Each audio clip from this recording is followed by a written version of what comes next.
this is a new thing I'm doing where I'm going to feature authors from time to time. Our first is a New York Times best-selling author. I love her latest book, Sing You Home. Please welcome Jodi Picoult.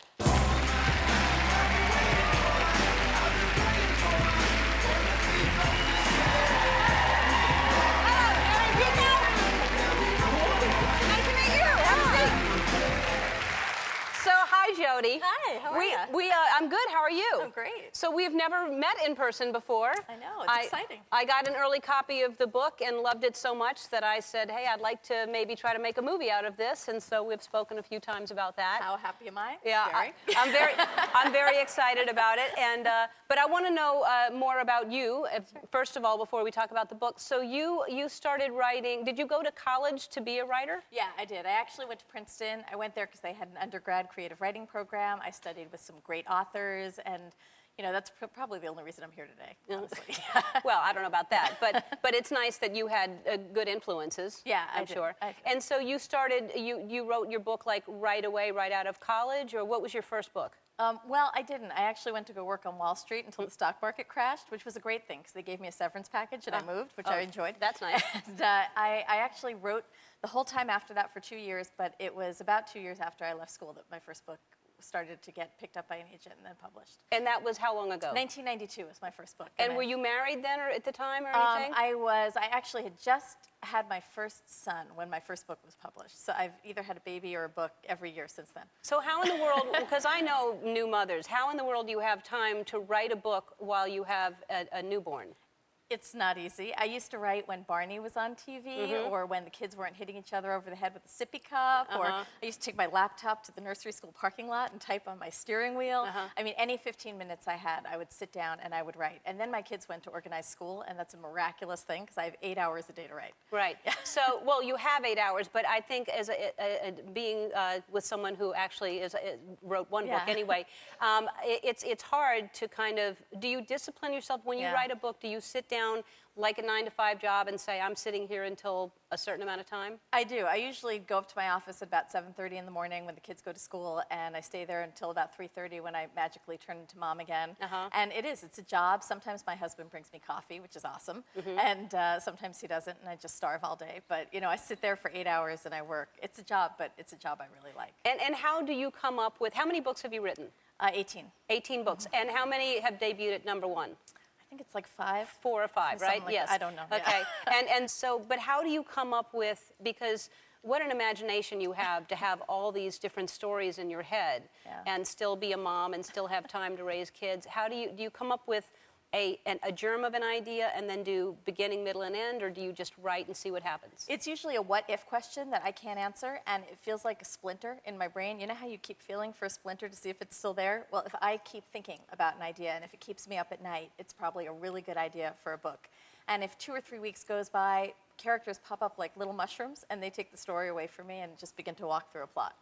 And when you come up with the dialogue of all these different characters in your head, do you kind of feel crazy? Because I mean, I just feel like you have so many different characters that you're just really speaking for. They're different personalities. I always say that writing is successful schizophrenia because I get paid to hear voices. Right. I do. I mean, that's really what it sounds like. They're all talking in my head, and I just write them down.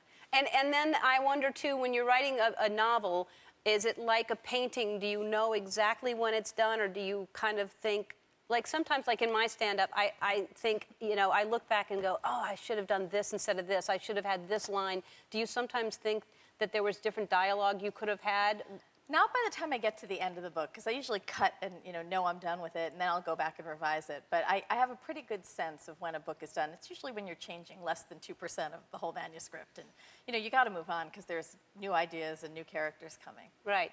And then so you, how long does it usually take you to write a book? It takes me 9 months. It's a little embarrassing. My husband ties a congratulations on the new baby balloon to the back of my chair when I finish one. You think that's long, 9 months? No, it's just embarrassing. But no, it's quick. That's very quick. fast. Yeah. That's very fast. Okay, so you come up with the idea for Sing You Home. How did you come up with this idea? Well, it was something that I really wanted to write about for a long time. It was in part about gay rights in America. I think that's the last set of human rights that we haven't granted in this country. And having gay friends and relatives, it's always kind of bugged me. And I wondered why. And I was beginning to explore that through a story when something happened that kind of changed the direction of the book for me. My oldest son, Kyle, who was 17 at the time, came out to me and his dad. It was not a shock. I knew Kyle was gay when he was 3 years old. But, oh, look, there he is. And he told you when you were writing this book? Yeah, it was in his college essay. You know, the application essay, you write a personal statement. Did he know you were writing a book about the subject matter? Yeah, but he still thinks he inspired it. It's okay. He can think that. All right. So he came out to you while you were writing this? Yeah, and all of a sudden, that really changed for me what the book was about, because it wasn't just a philosophical journey as a writer. It was me having a mission as a mom, because by the time that he gets married and wants to have kids, like the characters in the book, I don't want him to have to jump through hoops. Right.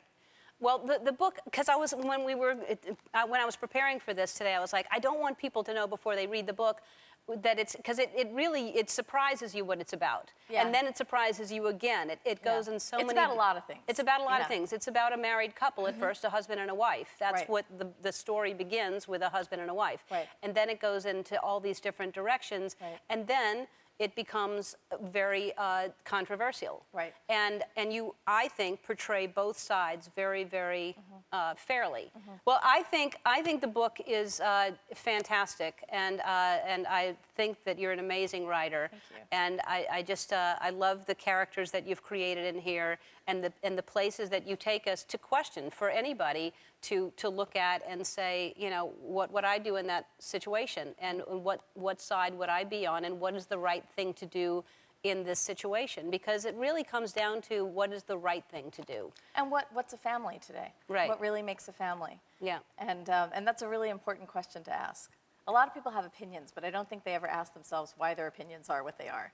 And it's sometimes nice to hear all different sides of the equation and then reevaluate your opinion. Have you always been this open-minded, or is it something that has grown in you? Because a lot of people have a certain way of thinking of what a family is, or what you know, what should be, or have you ever been a person that didn't understand it? No, I mean, I think that, you know, my family was always really accepting, and I grew up that way, but I probably have become more accepting as I've gotten older. I just, I mean, I just can't be right all the time, right? Someone has to be right sometimes. So, but, you know, I love diving into really tough issues, because I think for me, it's a lot more fun to thrash them around in a book. So. Yeah. Well, it's an interesting book, and also a portion of the proceeds are going to go to the Trevor Project, which is a great organization. You should tell people what that is. Yeah, well, you know, Kyle, when he came out to us, he had this fantastic response from us, and not all kids get that response. And the Trevor Project, which is actually something you've supported too, which I am so grateful for, they are an organization that provides support to teens who are LGBTQ and who don't have that support. They offer a suicide hotline, all kinds of support groups, and they're saving a lot of lives. So there's a place you can go to and get an autographed copy of Sing You Home, and a portion of the proceeds go to the Trevor Project. From the autographed copy, that's right. All right, well, Jodi, it was so nice meeting you in person, and it was very interesting reading the book and then calling you and saying, I'd like to do this, and I'm so happy that it's well received and people are reading it like crazy, because I think it's going to cause a lot of conversations. I can't wait for the movie. Yeah, it's going to be great. Be great. And everybody in the audience is going home with a copy of this book. So. All right. Thank you, Jodi. Sure, thank you.